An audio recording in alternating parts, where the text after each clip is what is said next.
But back to this coronavirus fiasco, and that is what it is. I see a pub in Sydney owned by Craig Laundy has been fined $10,000 for having a birthday lunch for his son. Fines hoisted around left, right and centre. But I think governments are nervous because it's emerging that politicians have done more damage than the virus. Remember, kids were banned from schooling. The Constitution's been ripped up. State borders have become barriers. The federal government complains, but they won't allow anyone to leave their own country. As my colleague Chris Kenny said splendidly, quote, "We lost twice as many people from the flu last year than we have lost so far from the pandemic." And overall deaths in Victoria in July were down 500 on July last year. But the economy's been smashed. Melburnians are locked up. They can't leave their house at night. It's martial law. Restrictions everywhere with no epidemiological justification. You walk into a shop all over the country or your workplace. It tells you where to stand, where you can't stand, where you can queue.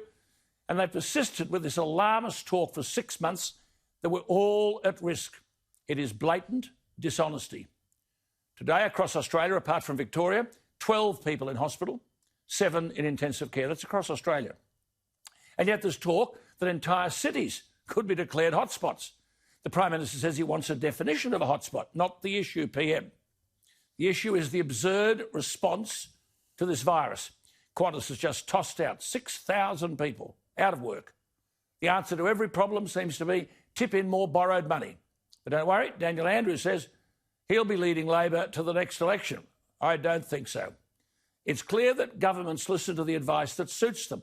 I've mentioned before the Lancet Medical Journal, which recently published, and I repeat again, quote, "In our analysis, full lockdowns and COVID-19 testing were not associated with reductions in the number of critical cases or overall mortality," unquote.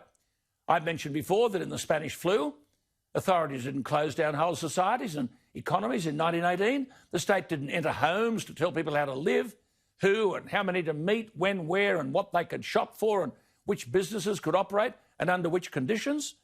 The death toll in Australia from coronavirus is 517, but 430 are in Victoria, 52 in New South Wales.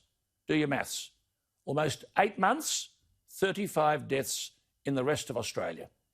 But people are imprisoned. They have no voice. They can't leave their state or their country. Businesses are shut.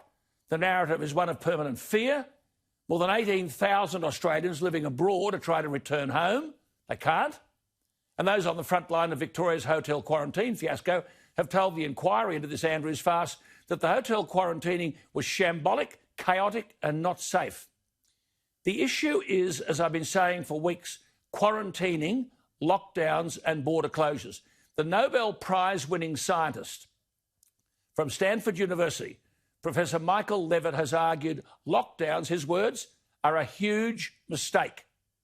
But then, have a look at this. Take the World Health Organization's own advice on pandemic and epidemics from October last year. Check the table. Note on the left, it's for pandemic. And it says, quote, in the black, not recommended in any circumstances. Look at the bottom 4. Contact tracing, quarantine of exposed individuals, entry and exit screening, border closures. Yet one government after another has introduced all of those measures in a damaging and cascading rush. I would argue we've suffered absurd, inconsistent and contradictory advice. Well, it might get even more difficult for Daniel Andrews. Because earlier this year, Daniel Andrews introduced frighteningly tough industrial manslaughter legislation with the aim of jailing the boards of top corporations should they be linked with deaths in the workplace. Ministers and public servants were excluded. Has Daniel Andrews and his government been responsible through a failure of quarantining and failures in aged care? Has the government been responsible for unsafe work practices that have contributed to death? Are they liable for prosecution? If not, why not? If the act was designed to attack large enterprises linked to workplace deaths, how else do you describe the failure of the Andrews government leading to deaths in the workplace? Ken Phillips is the Executive Director of Self-Employed Australia. He has written a letter to the Victorian Work Cover Authority containing the following sentence. Now, this is lethal.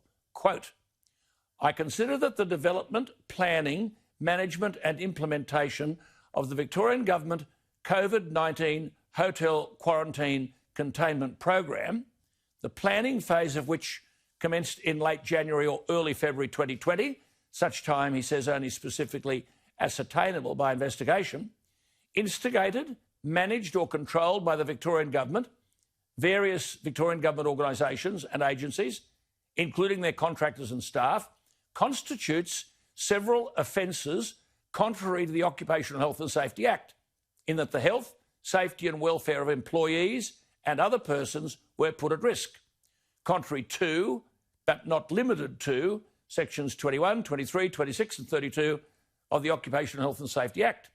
Ken Phillips, the Executive Director of Self-Employed Australia, joins us tonight. Ken, thank you for your time. On the evidence we have, there was no proper training of the security guards at the quarantine hotels. There were other events that led to the deaths of many people because of the spread of the infection. Andrews played his left-wing anti-private sector card when he altered the Bracks legislation of 2004. Andrews' government, bowing to the unions, added industrial manslaughter clauses which allowed people not in control of risk to be convicted of industrial manslaughter and be liable to long jail sentences. Where does the Andrews government stand in the light of its own legislation? Well, quite straightforward, Alan. They are liable. They are subject to prosecution. And the advice that I have from very senior occupational health and safety lawyers, given the evidence that we've seen from the current inquiry, is that prosecutions should occur. The Work Cover Authority in Victoria under the Act is required to proceed. We have the power under the Act to write to the authority requiring them to proceed. If they do not proceed, they must report to us why not. We can then request the Department of Prosecutions to prosecute, and we must be given reasons why if they do not. And so far, we have not received a reply to our letter. Ken, just to explain, Ken, to our viewers, I understand that any individual who believes there's been a breach of occupational health and safety law under that Act can write to Work Cover asking it to investigate to determine whether there should be a prosecution. If no prosecution, Work Cover must in writing tell the individual why there's no prosecution. The applicant can then ask for the matter to be referred to the DPP, and the DPP then must prosecute or give an answer why there's no prosecution. So, come back to you, Ken. As you read the Act, could there be prosecutions against the boards and managements of managers of aged care facilities? Well, no question of that at all. That's what the Act provides for. And if Work Cover finds no case against the Victorian Government, they're going to have to give reasons. So, correct. Andrews' industrial manslaughter clauses don't exempt public servants and ministers. So where do we go from here, Ken, very quickly? There's a time lag of about 3 months. If they don't act, we will certainly be going to court to require them to act. And we've set up a fund to be able to pay for the court action. So we're not going to sit back and wait. Good on you. Well, we'll keep in touch with you, Ken. It's very good to talk to you tonight. It's a very interesting development in Victoria. That's Ken Phillips, the Executive Director of Self-Employed Australia. Daniel Andrews is in trouble on all fronts, but it's clear that all governments have imposed quarantine and lockdown arrangements in defiance of world authorities. And while we must live with the consequences, I'm telling you something, so too must governments at the ballot box.